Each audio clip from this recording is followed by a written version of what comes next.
আজকের কেকটা সিম্পল হলেও ডিজাইনটা কিন্তু অনেকটা ইউনিক। এই কেকটা অর্ডার করেছিল একটা দিদি তার মায়ের জন্মদিনের জন্য। দিদি আমাকে 2 থেকে 3 দিন আগে হোয়াটসঅ্যাপে মেসেজ করে রেখেছিল যে 3রা অক্টোবর আমার একটা কেক লাগবে। তো আমি সেই মেসেজটা ভয়েসে যেহেতু করেছিল, আমি না সেই মেসেজটা আর ভালো করে দেখতে পাইনি। নানা ধরনের কাজ থাকায় আর অর্ডারসের এত চাপ থাকায় আমি না ভুলেই গিয়েছিলাম যে 3রা অক্টোবর আজকে, আর আজকে দিদির ডেলিভারির ডেট।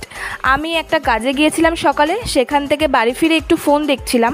ফোন দেখতে দেখতে দেখি স্ট্যাটাস চেক করলাম, তখন দেখলাম দিদিটা তার মাকে নিয়ে একটা শুভ জন্মদিন বলে স্ট্যাটাস দিয়েছে। তখনই আমার হট করে মনে পড়লো, আরে আজকে তো 3রা অক্টোবর আর দিদির কেকের অর্ডার, আমি তো কেক কিছুই রেডি করিনি।